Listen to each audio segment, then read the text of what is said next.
Hi, folks. I'm seeing more people roll in. Just giving it a few moments to let more people get logged in. But as you can see in the chat, feel free to let us know where you're watching us from.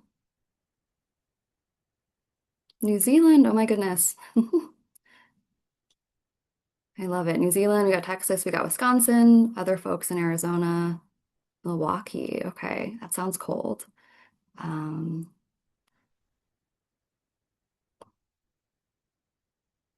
Virginia, cool. We got Canada. Okay, awesome. More East Coast.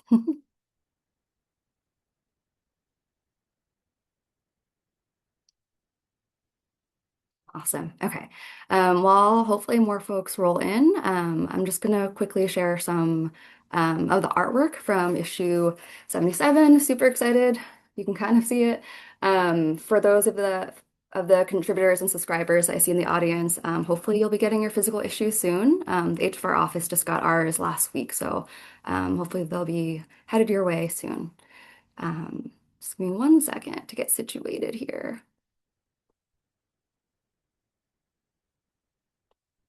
All right, gotta play some background music.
All right. Hello, everyone. I think we're going to get started now. Hopefully, you all enjoyed the art.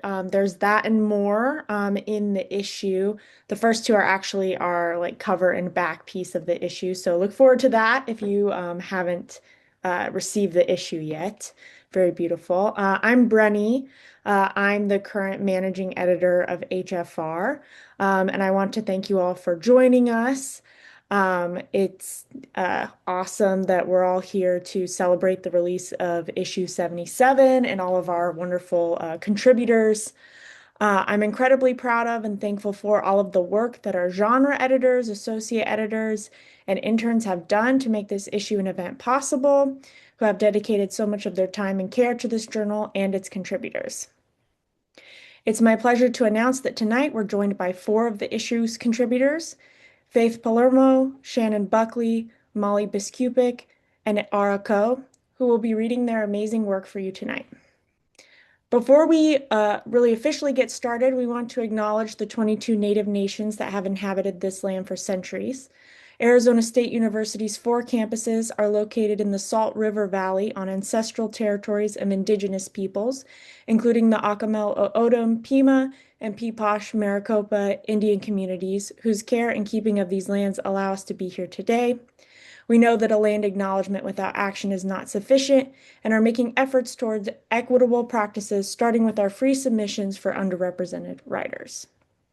So then I have a couple of housekeeping things, and then we can get to the fun readings. So firstly, transcription is enabled for accessibility.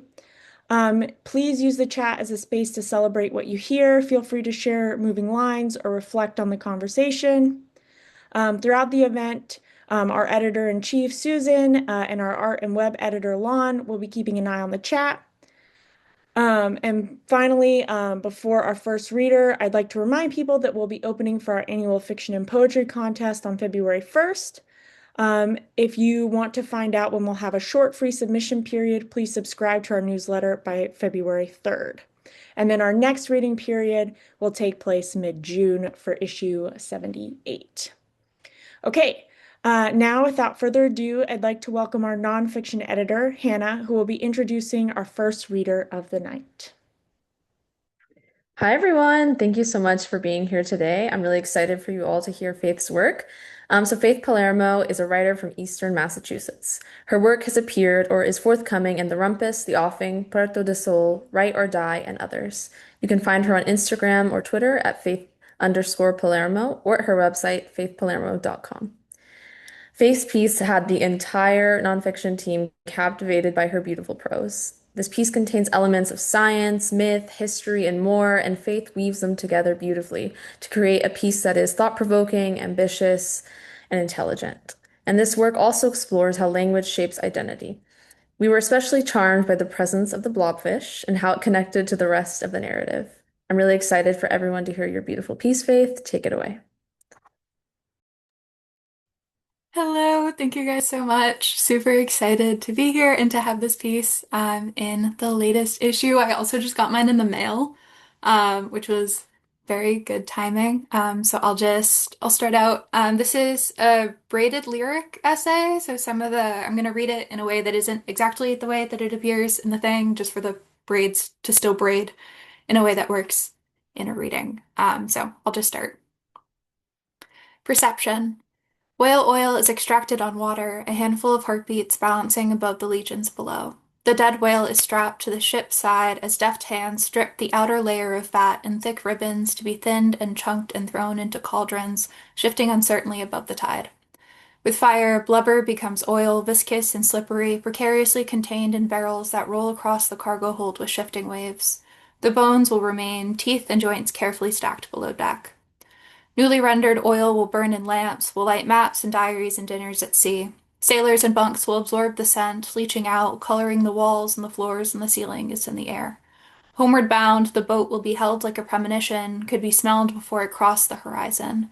Hands, nicked and bruised and bloody from harvesting, will hold softer things until supply and demand forces anchors up, launches harpoons in sea, watches blood pour into the water that cradles them. On land, the remaining features of the corpse are inventoried. The bone and baleen teeth will be transformed, will be run through machines to hold chests and ribs and corsets, necks and collars. Raw whale oil lubricates the gears of textile mills, spinning cloth to carry extracted pieces of itself. In these first industrial revolutions, darkness is lost time, lost money. Industrial fire eats whale oil for light, but domestic fire chews too, natural lipids cutting through the passage of time. Whale oil lubricates cogs and watches, barrels and shotguns. Whale oil symbolizes a modern era reliant upon itself for survival.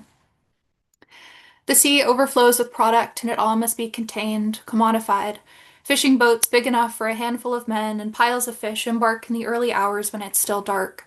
Squid and skinny capelin are hooked to the bottom of long drag lines, thrown and bobbed for attention. Decks sag under the weight of cod, haddock, and pollock. Breathing bodies dip further under the water, dry and protected by bent wooden hulls.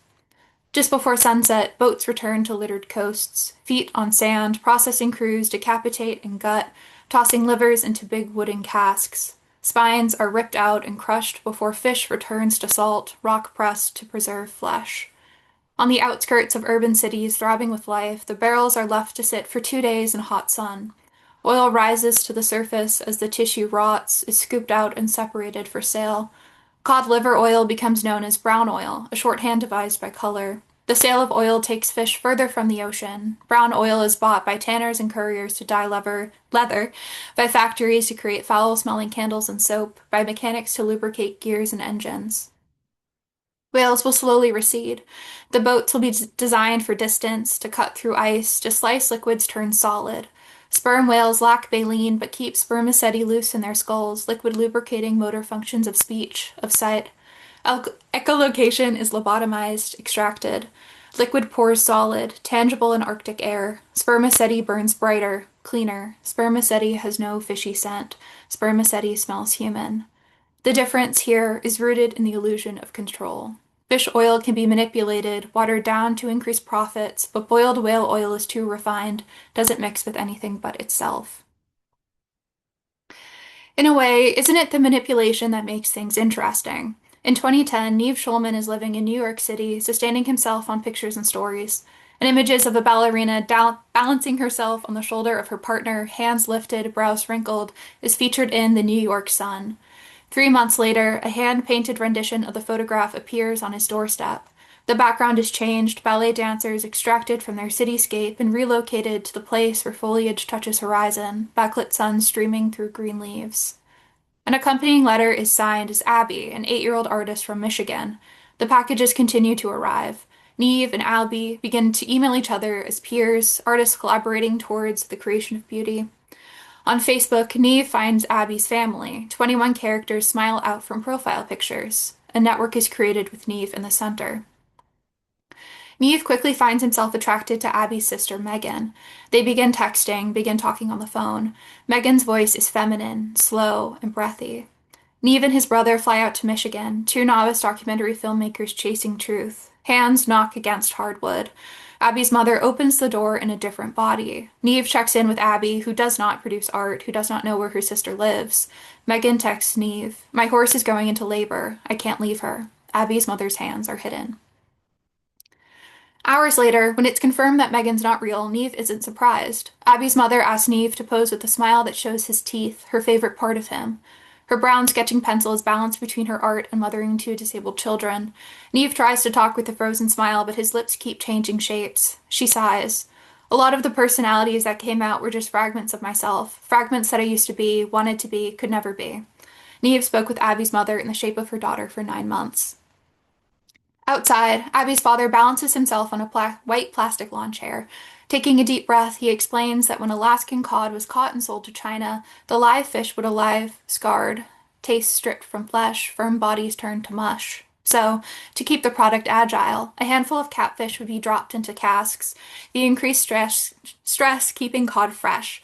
And there are those people in life who are catfish, and they keep you on your toes, they keep you guessing, they keep you thinking, they keep you fresh. When the film is aired at Sundance, it's positively received. Exploitation is seen as a payment for victims' emotional distress, becomes a social statute. Those who manipulate, who create power that isn't theirs, deserve to be publicly outed. A year later, this practice becomes Neve's profession as MTV democratizes the process, creating the show Catfish. By 1818, the marine oil industry was littered with fraud, thinned down with corruption. In March, the state of New York established safeguards. All fish oil was to be inspected, branded with marks on the basis of quality and volume in exchange for a 25-cent tax. Unmarked fish oil casks were at risk of a $25 penalty. In July, Samuel Judd of the New York Spermaceti Oil and Candle Factory came into the possession of 3 casks of unbranded spermaceti, receiving a citation from fish oil inspector James Maurice. Judd appealed the decision, stating that the legislation didn't mention anything about whales, only fish. A fish was a animal living primarily in water, was representative of the astrological sign Pisces, a part standing in for the whole. A whale was a fish-like marine mammal, was the great fish responsible for swallowing Jonah. Language is translated to modern scenarios, is adapted to fit present contexts, but a legal consensus must be reached. In the final days of 1818, the taxonomy of whales went to public trial. A catfish is an act of creation. Fingers brush off, dust off old things, pictures, and identities locked into different contexts, and build a new life. They craft a story, a rationale for existence. They repurpose, revise, slice pictures from profiles to collage their own. They sit in vats, aged by the sun, until someone comes along and takes them. Season 3, Episode 2. Catfish sits on cracked pavement, edges frosted with snow. Hands folded into pink jacket, she smiles. She has just told her cousin that she had been catfishing him for the past 3 years. Quote, "You should have never called me a fat-ass Kelly Price," end quote. Neve sends the cameras away. They film from a distance. It was Catfish who had gotten in touch with the show in the first place. She said that she wanted to go out with a bang, wanted the world to see the fruits of her labor. Quote, "I fucking catfish people and I'm cool with it. I'm proud of myself because I do a damn good job." Catfish. The whole purpose of a catfish is to make the person believe and trust in the person they think they are. Neve. Generally, it's to fall in love with someone. Catfish. Generally, it's not. Catfish isn't all about falling in love. That's y'all's definition. Neve. This is fucking pathetic. Catfish. No, this is fucking new. Samuel Judd's lawyer calls naturalist Samuel L. Mitchell to the stand. A bold claim is made. A whale is no more a fish than a man. Mitchell expands. A whale breathes air. A whale is warm-blooded. A whale holds their child within, birthing live creatures. A whale suckles their young, sustaining them. God knows this difference, Mitchell argues. He merely didn't think it necessary to explain. Mitchell and James Maurice's lawyer argue philosophy, argue etymology, argue bone structure. Mitchell sees similarities that the lawyer refuses, traces the pattern of his own arm against anatomical diagrams of a whale's fin. A case built on scientific classification bears additional stakes for 1818, for a state only 30 years old, for a new country where everyone is unequal. James Maurice's lawyer pivots, calling upon Linnaeus's categorization of primates, of man, of monkey, of macaw, of bat. The lawyer builds. If a whale is to be seen in the same class as man because it breathes through lungs, because it's filled with warm blood, because it births children live, then, quote, "the monkey, possessing them also, is also classed with us. He is, in truth, in the language of naturalists, no more a brute than a whale is a fish. He is, in short, in form and structure, a man," end quote. The lawyer reminds the jury of New York statute ratifying suffrage for white tax-paying men. Argumentation is warped. If a whale isn't a fish, then anything, anyone, can become man. A catfish has a broken camera, can't speak on the phone. Is catfish is named for its appearance, for barbels that mimic the whiskers of a cat.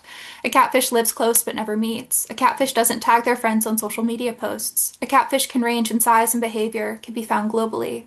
A catfish is gradual, precise. A catfish tells you what you want to hear, leans into vanity, into loneliness. A catfish is readily adaptable, form morphing to different environments.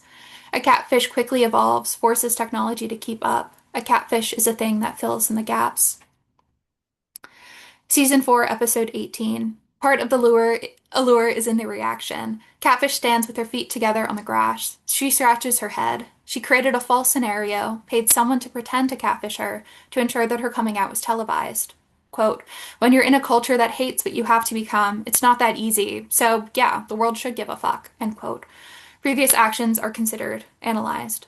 Machine Gun Kelly, the episode's co-host, frowns. "You lied, and you also speak on gays like they have a disease." Neve writhes. "On paper, I think your crusade to liberate Haitian women across the nation is, like, beautiful, and this is the worst way to do that." Catfish turns, cameras pointed towards her back. Machine Gun Kelly yells, his words following her as she retreats. "Sucker, you are a sucker. You corny, you are corny." He waddles across the street, half his boxers exposed. Leaning into Catfish's car window, he yells, "You are not a hero. You are a shameful citizen." And I think I'll close it out there. That Machine Gun Kelly scene was one of the reasons why this essay became an essay. It was just one of the Catfish episodes that I couldn't stop quoting. So I'll close it off there. Thank you so much, Faith. It was so gorgeous to hear that brought to life by your voice. Hey, y'all, I'm Max. I'm our translations editor. And so I have the delight of introducing our next reader, Sionnain Buckley. I'm going to start with her official bio. Sionnain Buckley is a writer and visual artist based in Massachusetts. Her work has appeared in Diagram, Poet Lore, Strange Horizons, Wig Leaf, Fog Lifter, and others, and was selected for Best Spiritual Literature 2024. She holds an MFA in fiction from The Ohio State University and has received fellowship support for her work from the Oak Spring Garden Foundation, the Kimmel Harding Nelson Center for the Arts, and the Adirondack Center for Writing.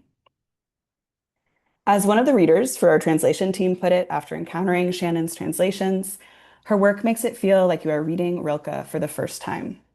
In her rendering, these poems are porcelain. They unfold in flashes of feeling that are as intense as they are nuanced, as delicate as they are inevitable. I feel certain, truly, that Shannon's versions of Rilke will come to be seen as definitive, as everyone else becomes as obsessed as I am with her work.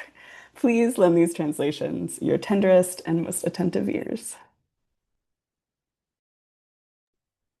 Max, thank you so much. I'm so glad to be here. Thank you to the whole team. I am going to read the translations that are going to be published in this issue. There's three short poems, and then I'm going to read an extra one just for fun.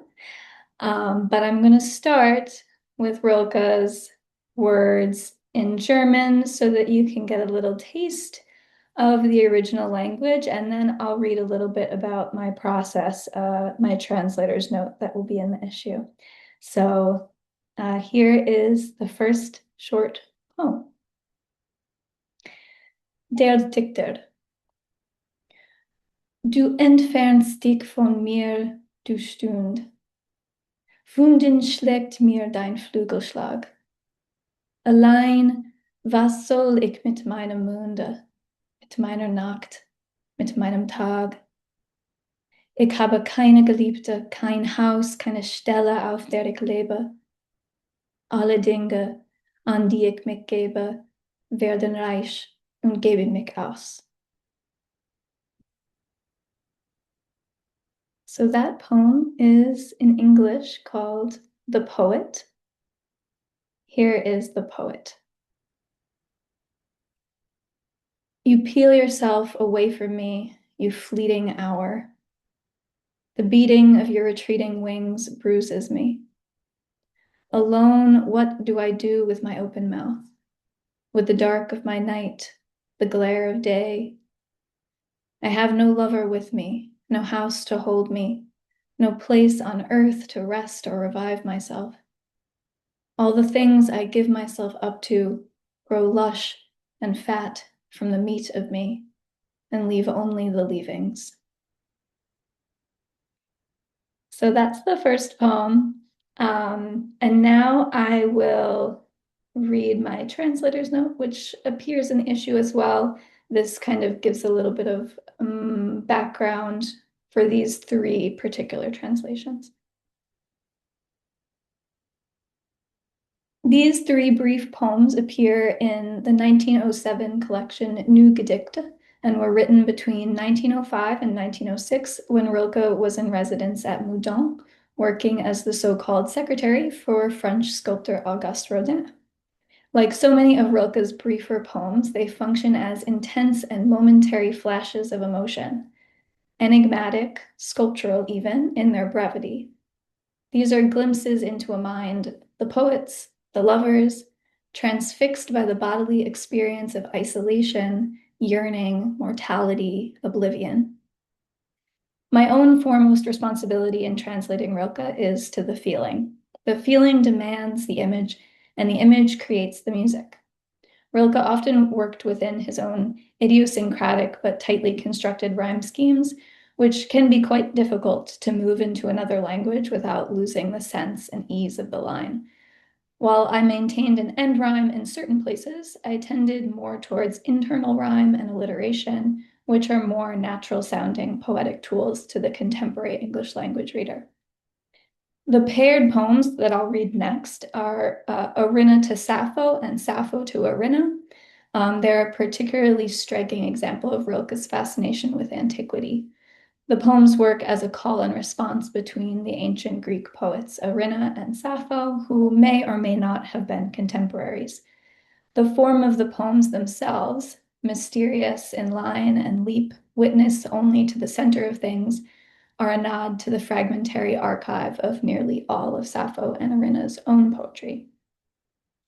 So, let's see.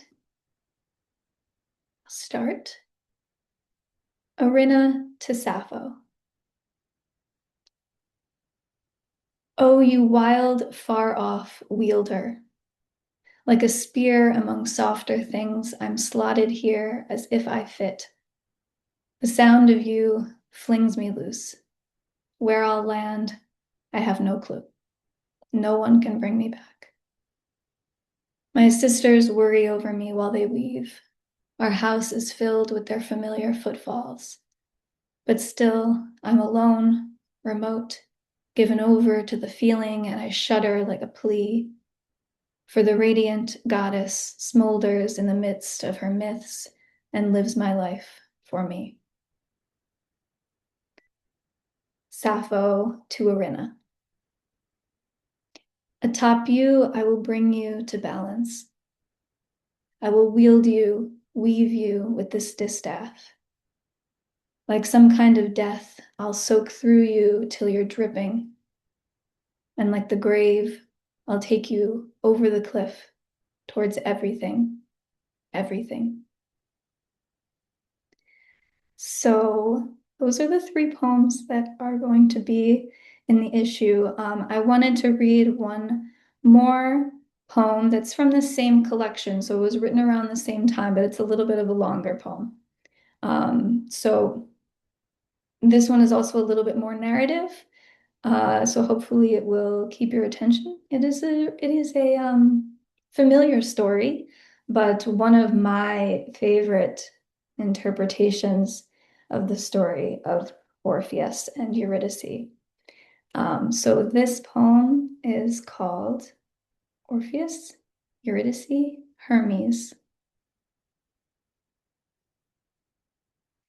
This, baffling as it is, the soul mine.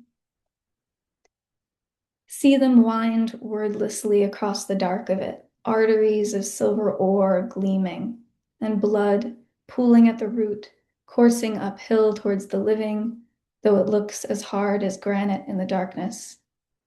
There is no other red.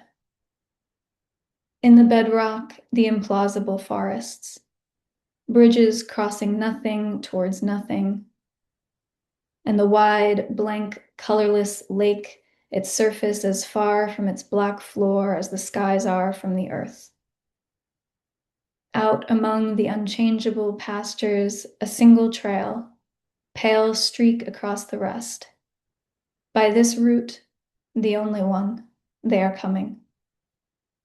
First, a thin man, blue coat, walking fast, speechless, eyes ahead. His footfalls swallow the path, enormous bites unchewed, ready to choke. Fists hanging heavy from the sleeves of his coat, lyre in his left hand, long forgotten, but stuck still like a vining thing around the boughs of him. His senses splinter. Vision bounding ahead like a dog, turning back, leaping away again, waiting, poised and quivering at the road's next turn, while his hearing hangs behind like a foul odor. At moments it seems to find them, the other two, trailing him at some purported distance. Or is it his own steps, wind caught in his coat? He tells himself they're still coming, says the words out loud and hears it before they're eaten by the air. Still coming.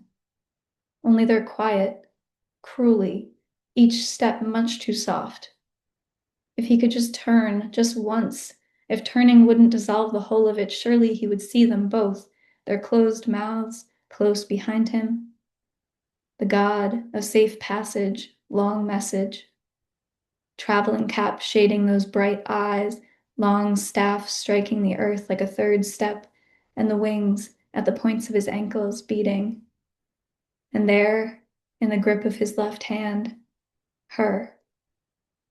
The woman, so beloved, that out from that one lyre spilled more grief than from all the mourners who came before. A world made of grief, with everything still in it, treetop and hollow and cobblestone and doorway, soil and creek and hoof, a grief world, as full as that other world, or nearly. Above it, a sun and a quieter night, the tilted bowl of sky and its garbled stars. She was that loved.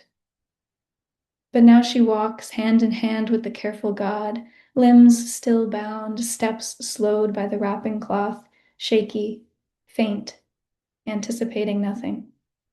She's inside herself now. She is hope, completed. She has no thought for the man who walks ahead or the path that climbs back towards the living.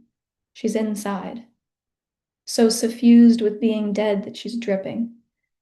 Like a fruit, dense with its own sweet juice, she is saturated by her death, still so newly ripe that she understands none of it.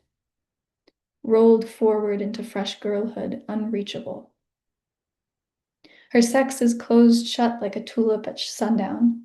Hands so loosened from the grasp of marriage that even the god's mild touch leading her onward pains her, like too much warmth, the inevitable burn. She is no one's fair-haired wife. That woman whose presence tremors through the poet's songs? No. The hot scent of that vast bed, the bed they fancied was an island? No. Her husband's to keep? No. Already she is unraveled like her own long braid, let loose like falling rain, doled out like an overlarge harvest. She is already root. And now, suddenly, the god stops her short. Anguish in his voice, he says the fated words. He turned around, but she doesn't understand, and whispers faintly, "Who?" Far off stranger, dark blot at the luminous exit. He holds still and watches, sees the thin vein of the path he took, and the god of many words, finally wordless, turning with sorrow to follow the figure, already heading back the way she came. Her limbs still bound, steps slowed by the wrapping cloth, shaky, faint, anticipating nothing. That's it. Thank you all.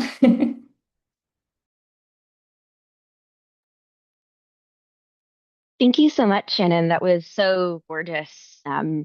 Such specific and beautiful lines. I agree with Max in the chat. I'm very excited for the full collection. My name is Kiara. I'm the fiction editor of Hayden's Ferry Review, and I am so thrilled tonight to introduce you to one of our amazing fiction writers from this issue, Molly Biskupic. Molly Biskupic is from Appleton, Wisconsin. She earned her MFA from the Iowa Writers Workshop, where she was supported by the Nai Lin and Helen Tsiang Chang Scholarship. She is the winner of the 2024 Richard Yates Prize. Her work has previously appeared in the Harvard Summer Review and the Silk Road Review. To include Biskupic's Fishskin in our issue was an immediate and unanimous decision. Narrated in an exquisite first-person plural, Fishskin is the story of a generation of women who seek a life for themselves outside the sturgeon cannery of their small island, drawn to the silhouettes of women they find on keychains while gutting the sturgeons. Tall and fish-scented, they are as drawn to the people of the mainland as they are invisible to them. In this industrial world where labor is arduous, womanhood is granted only to small, lithe bodies, the narrators rely on their strength of community to survive. A story rendered in vivid, mythic prose, Fishskin is a work of fiction that the HFR staff and readers will remember for a very long time. Molly Biskupic, we're so excited for you to read tonight. Thank you so much, Kiara, and for the whole staff. That was such a lovely intro. I have my copy of the review right here, and I prefer to read print anyway, so I'll just read about the first half, or a little less than the first half of the story. So, this is Fishskin. The people of our island are good at forgetting. The priest forgets the confession of the sinner. The son forgets the wrongs of his father. No one even remembers how to pronounce the name of our island. Ile de Ret, Ile de Ré, Isle de Rat? Centuries ago, Frenchmen came here for fur and found wives. Not women, but fish they pulled from the water and made human. No one on the island remembers that now, neither the magic that made the change nor the spell to reverse it. It's hard to tell a story with so much forgotten, so much changed. We remember our mothers. We remember the lake, where our bodies remain to this day. How much do our mothers remember? Every girl on Ile de Ret was forbidden from the lake. The real reason, long forgotten, the priest said the waters of Superior would make our wombs useless. Our fathers liked having an excuse to keep us off the mainland. Our mothers tried to console us with folklore. There is a beast in the water with a belly made of ice. There are gems so bright you mistake them for stars, mistake the depths for sky. There are fish with more teeth than scales, more hunger than mouth. All of them will kill you. So for generations, the girls of Ile de Ret went to school at the church, took jobs at the canneries, married fishermen, lived in little cottages hewn from limestone and pine, and by became mothers of the island. In summers, the beaches of the island became choked with kayaks and canoes, tourists who came to the island to buy taffy and camping supplies. There were friendlier islands, Madeline and the Apostles. You could still see the mainland from their shores. Ours was only for the bravest or the most foolish. We were so far out, it was easy to forget the mainland even existed. We used to sit on mossy cliffs and watch their boats glide to shore. Most were men, but some with long hair and beardless faces we decided could not be. Ankle deep in the clear water, these women did not even flinch. We waited for the slime of a sea monster or the teeth of a beast, but nothing seemed to bother those women.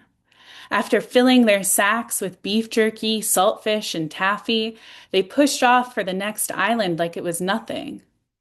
We were not so sheltered as our mothers had been. Some of our fathers had been in airplanes while fighting in France.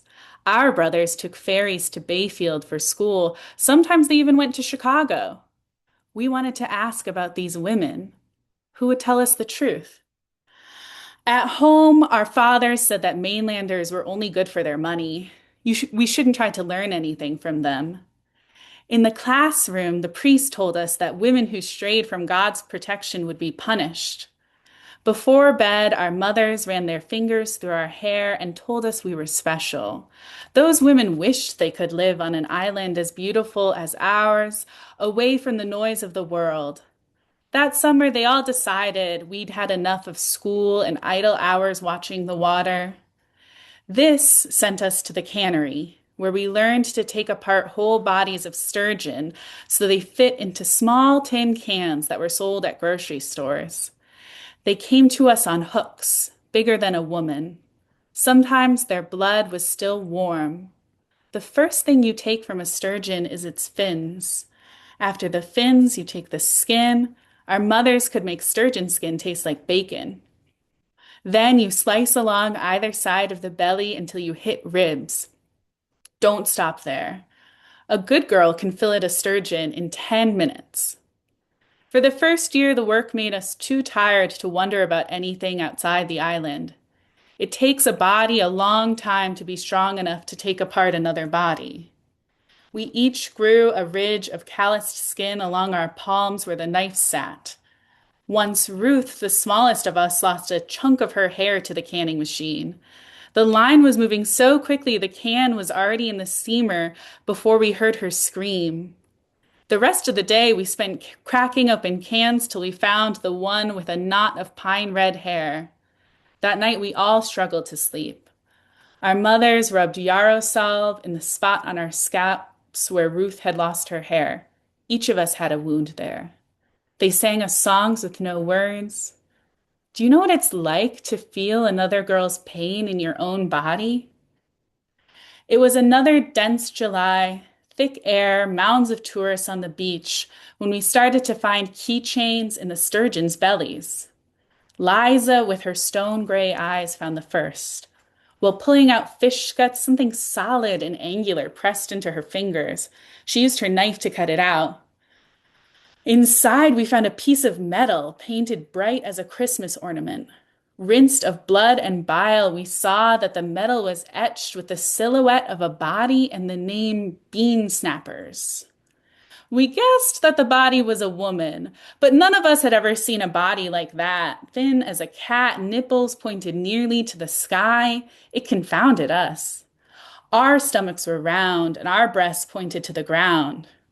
It was not the first time we had found something solid in the sturgeon's bellies. The fish love metal, shine. Instead of bait, our fathers tied bits of tinsel and foil to their nets. Had the keychain come from our fathers? We had learned not to ask anyone. As the summer dragged on, we found more. On some, the body was twisted around a pole. In others, she was on her stomach, feet kicking like fins. Our bodies did not bend or curve like that, no matter how we stretched. We tried to compare their silhouettes to the mainland women we had seen before, but they had all been clothed and far away. Sometimes we stood nude in the bathroom, in each other's bathrooms, wondering how many cuts and slices it would take to make our body like the ones on the keychains. We hid them from our parents under our hats or between the soles of our shoes. Sometimes we fell asleep with them in our mouths, warm as milk. When the ice came that November, Caddy was the first of us to leave. People on the island told a lot of stories about how she managed it. Ice skates made of deer bones or a stolen snowmobile. But really, she just walked. Tucked in our childhood beds, we heard the crunch of snow under her boots, shivered when the wind cut her face. The further she went, the more we felt the distance, like a nail being pried away from a finger. Caddy walked all the way down the Chequamegon Bay to Ashland, where she used her brother's pocket change, counted out very carefully, to get a cot at the YWCA. It was the first night she spent outside her parents' home. Caddy was the best of us. Arms thick and ropey as sugar maples, hair corn brown like a stalk left out all winter. We all wanted to be with her. Later, people would ask us if we were sisters, if we shared blood. We must have. We must have all come from the same place, the same mud, the same stork, wherever souls are before they find their mother's womb. It took the rest of us weeks to feel ready. In the meantime, Caddy got a job wrapping presents at the department store. They asked her if she was Amish because she knew so little of the world. In church, we lit the second Advent calendar and sang Latin carols, hoped for gifts from our parents. But in the cannery, the fish began turning up empty-bellied. What else were we waiting for? By Christmas, every unmarried working girl on Ile de Rete had crossed the ice. We were 13 in all, wrapped in wool and fur and leather boots. Nothing swallowed us. In Ashland, the first thing we noticed about ourselves was our height. Even Ruth stood a head taller than the mainland women. The second thing we learned was that we smelled. On the streets, people wrinkled their noses when they passed us. In the showers of the YWCA, we scrubbed our skin raw. Some of us found sturgeon guts behind our ears, in our hair. We dug into each other's backs with scratchy rags and bars of soap. The smell was in our clothes and maybe our bones, but we didn't have money to be frivolous at the laundromat. On the mainland, we were not quite women. The wispy hair above our lips and around our ears was too much, too dark. Apparently, mainland women did not keep their hair braided under caps, but styled it in tall, foamy curls. Our fathers needn't have worried for our virtue. Mainland men never looked at us, not even Caddy. We knew we were missed because our brothers came to Ashland looking for us. Even those boys who had known us since birth did not see us. They slid down the icy sidewalks in bad boots and barely gave us a nod. If they closed their eyes, they would have known us by our smell, for it was their smell too. But they got distracted and spent most of their search at bars, buying drinks for shorter women. Perhaps they had their own keychains. In Ashland, we found the first match to those sturgeon gifts. Horns and antlers, neon sign flashed behind the Piggly Wiggly. Inside, we too became distracted by shorter women. They twisted like fish around poles and on counters. They were so sharp, ribs and chins and knees and suddenly nipples. We lasted one smoky song before the bartender told us we had to pay. Maybe this is what the fish wanted for us. We had to leave the island to see what real women were like. We handed him our branded keychains, 4 bits of shiny metal on the bar. Are you stupid? Money. You need money to stay. This was our first great defeat. Caddy was quick to pull us out of the snow. We would get jobs in the town of Superior. Big ships needed arms and legs to load and ship iron across the lakes. Would they hire women? They would hire us. Caddy used her last paycheck to get our ticket. The bus to Superior was the first vehicle ride any of us had ever taken, but the monotony of the journey quickly dulled our excitement. Row after row of planted pine. The smell of gasoline reminded us of dog piss and beer. 3 of us vomited into the newspapers we were trying to read. The rest of us learned the names of new places, Vietnam and Iran and Montgomery. There were wars and protests and faces we'd never seen before. There was so much more of the world than we realized. Most of it, though, was not between Ashland and Superior, Wisconsin. I'll stop there. Thank you. Thank you, Molly, so much for that beautiful reading. My name is Siobhan, and I am the poetry editor, and I have the honor of introducing our last reader of the night. I'm going to be introducing Arah Ko. Arah Ko is a writer from Hawaii, the author of Brine Orchid, and the chapbook Animal Logic. Her work has been nominated for the Pushcart Prize, Best of the Net, and Best New Poets, and is published or forthcoming in the American Poetry Review, Ninth Letter, the Threepenny Review, Waxwing, 32 Poems, Poetry Northwest, and elsewhere. Catch her at arahko.com. Arah Ko's poems reckon with family mythology, the emotional residue of war, and the tenacity of endangered creatures.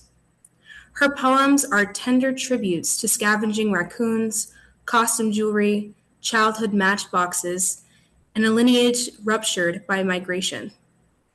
Her poems unfurl with wonder and admiration for blooming orchids and the hard-won survival of women from the past. Her poems are rich, lyrical, and move with a concise sense of self and a devoted admiration for the natural world. Please help me welcome Arah Ko. Thank you so much, Siobhan. I'm still thinking about Molly's "Sometimes we fell asleep with them in our mouths, warm as milk." Oh my goodness. Which, surprisingly or not surprisingly, does have to do with my poem in this issue of Hayden's Ferry Review. My poem in this issue is called Pica. And for those of you who aren't familiar, it's actually a disorder where someone might get the instinct to put something that's not food in their mouth or to swallow it. And so I became very moved by a movie that I watched about it and how it can affect someone's life, but also the metaphor of what it means to take something that you're not supposed to inside of you. And it was a little bit sexy, a little bit naughty, but then it became its own poem. So this is Pica. If hypothetically I had to hide my own earrings from myself, and the glass drop pendant, so smooth to swallow, and the tiny plastic rabbit that topped my drink, and great grandma's costume jewelry tucked in dulled velvet, would you lock the cushion box for me? Feed me smooth white pills to flush metal and button. Hold my hand, though the fingernails bite. Keep me from harm, even my own glittering ghosts. Banish pieces I long to take inside. Paper clips, open beads, thumb-size candy-colored cheap crystals, and the fragments of you, your fingers, and so many rings, inherited or purchased, affordable or priceless, gold, tin, nickel, plastic, rubber, even the big one, even the silver, now tarnished, its oval jade glowing dull between your hand and mine, hollow below the jewel, so the light passes through.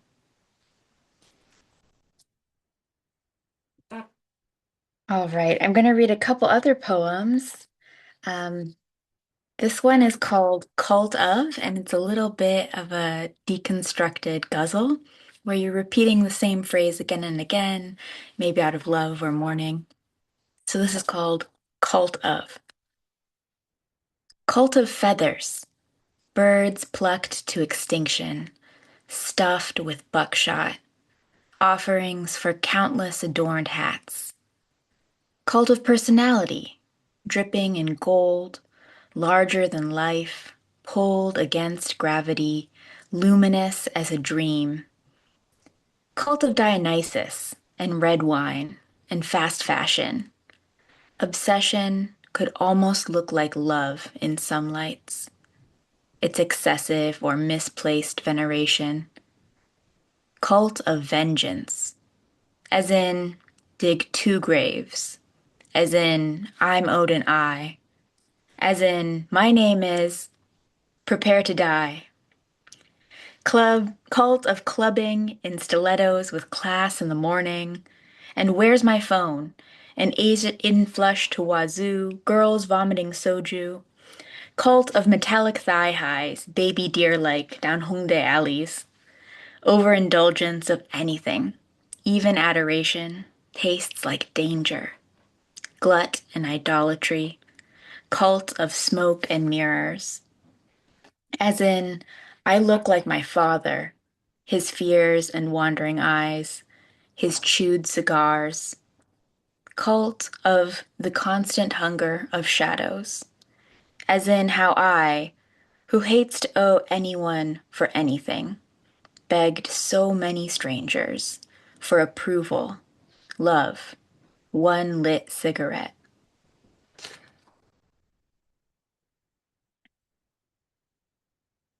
All right. And then I'll read just two poems from my new book that just came out last month, Brine Orchid, which feels very topical for this issue of the journal, and all of the water. This first poem is called Backwards, and it's one of those poems that you write for the last line, and you're just trying to justify that last line. Backwards. I want to never see that look on your face again. No, I want never to have seen it at all. As if a broken bone couldn't only heal, but unbreak. As if the setting sun could be sucked out of the sea to rise in the west. You were always so patient with me. If that were something that could be deserved, I wouldn't deserve it.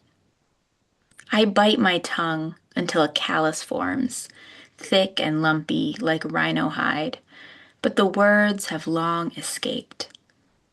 I wish for the nonsense of Superman, whizzing around the world backwards to rewind time like a VHS tape.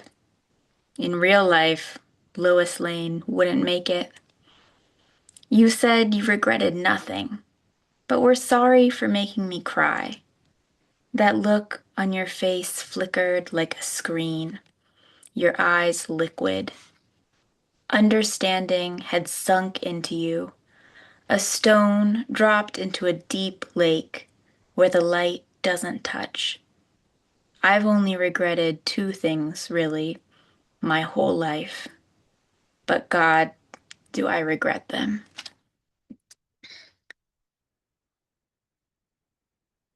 All right. And then this last poem is called Glass Eel, and its inception was one of those obsessive Wikipedia runs that every poet does when they find out a fact that shouldn't be true.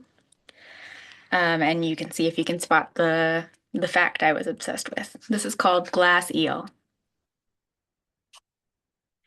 We call the unnameable beast that lives at the edge of a map Leviathan, ancient sea creature from the depths of Scripture. God knows every animal, but left their naming to us, a parent closing the keys to the house in a child's hands.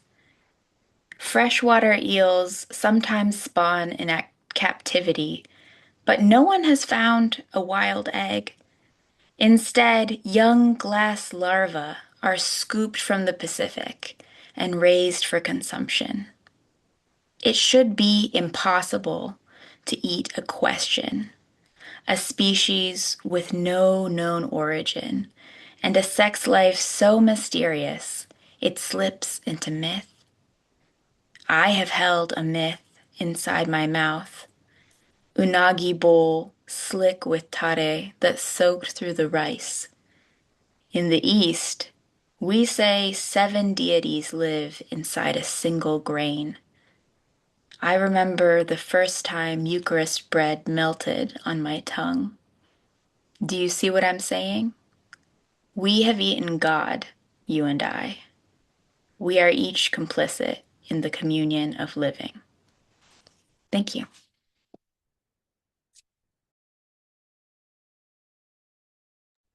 Wow. That was all phenomenal. Thank you so much to our readers and all of our contributors, and of course to our audience for being here with us.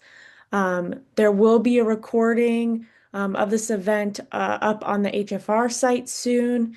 You can check out the web preview for issue 77 on our website, and you can purchase a copy of the print issue or a digital PDF of the issue. You'll also receive a brief survey to offer feedback on the event. Thank you in advance for filling it out. And then if you want to stay in touch with HFR, you can sign up for our newsletter, which we'll throw in the chat. Again, if you sign up for the newsletter, you'll by February 3rd, you'll find out when our sort of free submission window for our contest is. So if you're interested in that, please do subscribe. And then have a great night. Thank you all so much for being here again, and hope you all have a great week. Great night.